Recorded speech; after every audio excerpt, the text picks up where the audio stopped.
To tell you right now, one man you can believe in is Jeff Crouere. His new book, America's Last Chance. That book will make you an expert in the complex world of politics, so you can argue with idiots and not sound like one. America's Last Chance. It's available now at Barnes & Noble in Metairie, Mandeville, and on the West Bank, and way up there in Baton Rouge.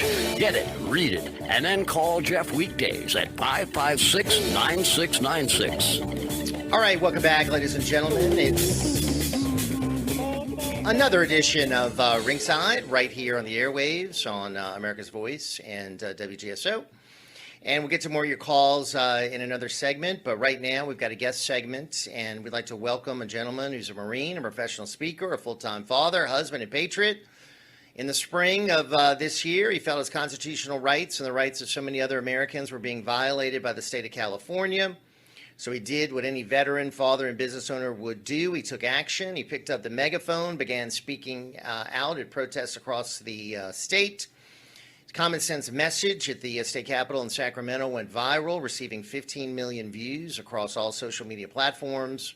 Emboldened by government overreach from the state of California, he was inspired to found 1776 Forever Free, to protect the freedom of all Americans. And let's now welcome Dr. Cordie Williams here to the Ringside program. Doctor, how are you?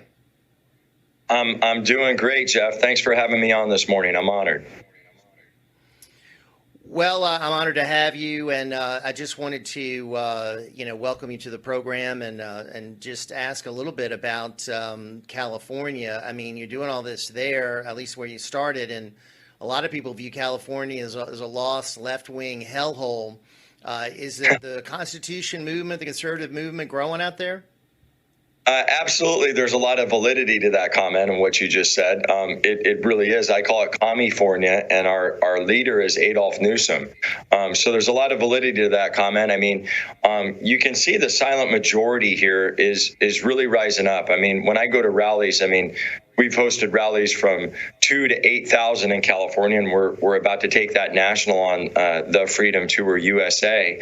But there's people that, like me, they just want their kids to grow up in a world of freedom.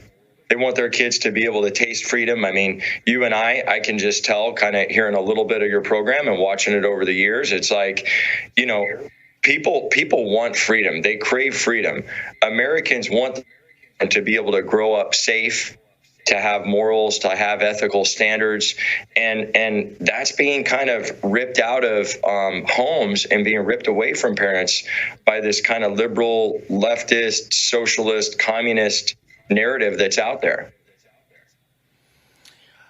Well, I mean, I agree with you completely. Let's look at what's going on across the country, and we're very pleased to be joined by Dr. Cordie Williams. It's 1776foreverfree.com. You can learn more about it, and we're going to link to it on our podcast page. So, Cordie, is it safe, you think, in this day and age to be a Trump supporter on the streets? Doesn't look like it, given Kyle Rittenberg and the way he's treated. I mean, it's such a double standard, right? They kill one of ours, and it's crickets in the liberal deep state media, the fake news hashtag fear porn. But if it's anybody else, if it's a Democrat or the chosen person of a certain ethnic, race, or gender, then that is just man, everybody explodes in outrage. So it's only that some lives are important, but all aren't. And it's fascinating to me, especially if you're a Trump life.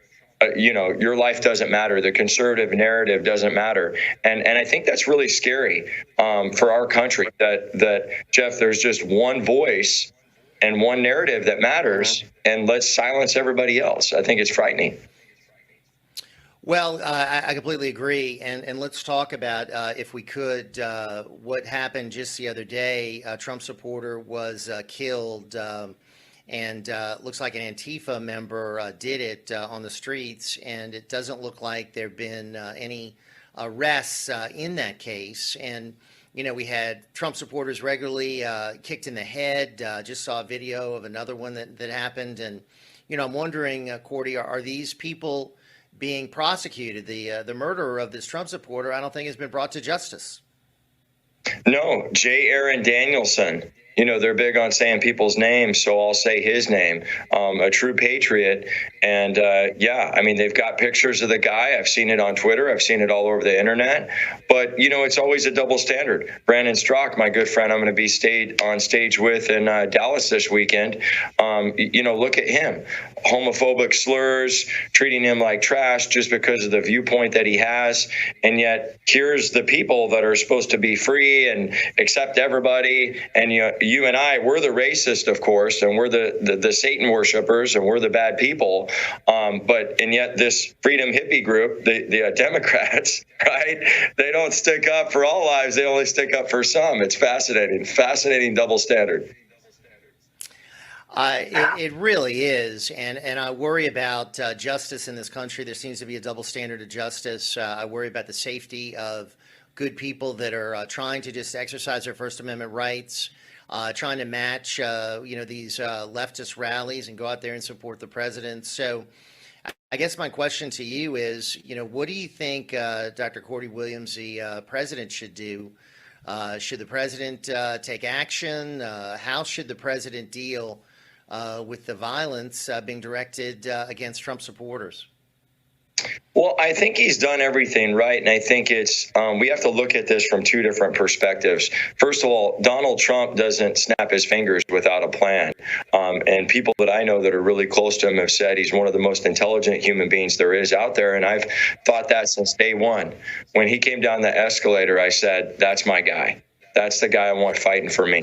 Because he said, he says, I'm going to stand on that wall and nobody's going to knock me down. He's that type of person. And so to answer your question, I think that he's reacting in the best way politically he can to really push the accurate narrative, which is that these are lawless cities. These are cities where the mayors and governors aren't taking control. And if you want more of that, if you want communism and socialism and lawlessness and anarchy, then vote Biden. Because it's not about Trump or Biden. It's really about Trump embodies patriotism in America. Do you want American ideals? Do you want your children to have that? Or do you want to vote for somebody that's going to have a communist, socialist regime in office? I think the plan, not that I can, read the president's mind, but just kind of seeing how he plays his cards, he knew they were going to react this way. So he said, you know what, I'm going to put it on them. I'm going to say, hey, we're here for you. We're here to help. And of course, he knew automatically they were going to turn him down.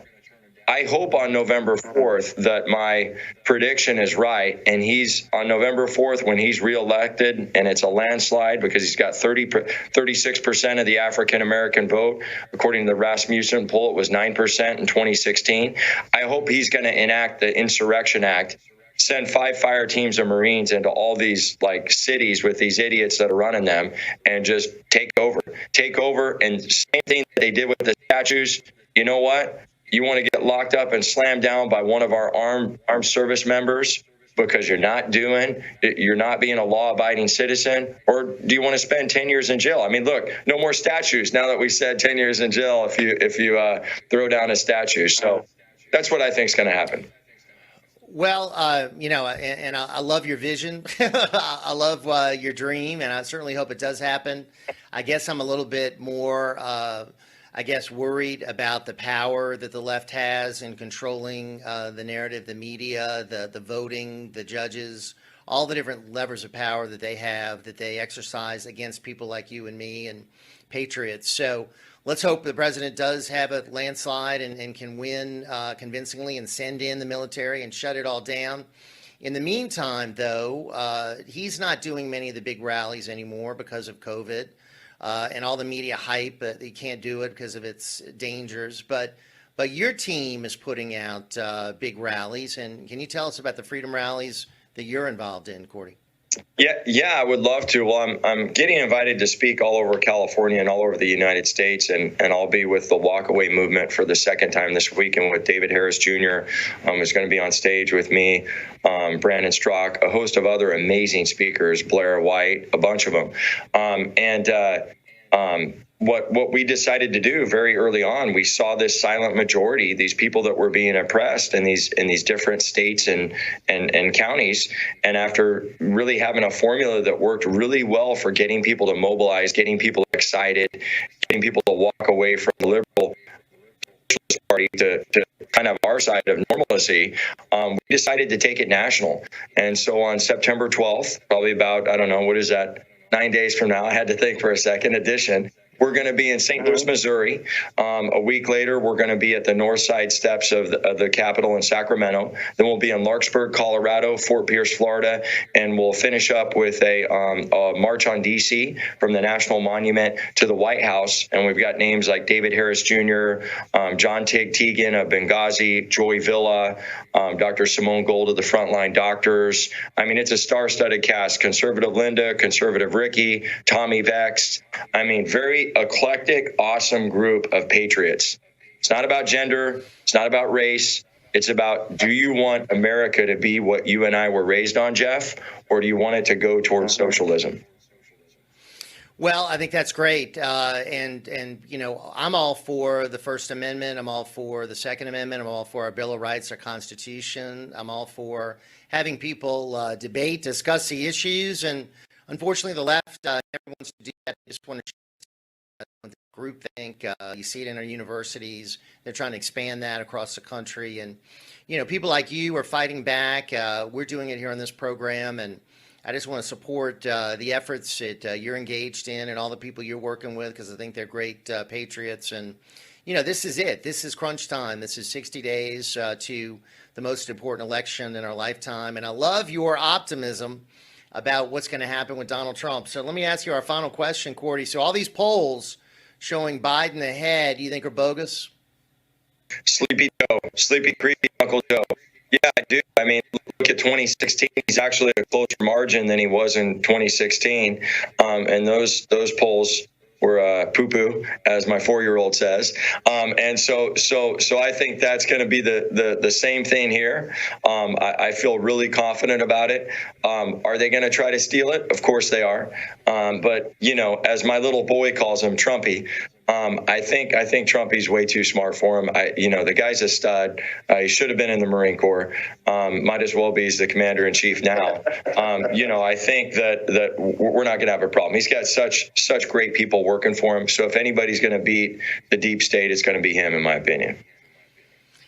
We only have 30 seconds, but I have to ask you, you talked about your military service, and thank you for your service. I saw a poll of current active duty military, and supposedly Biden is leading among active duty military. Do you believe that, Cordie?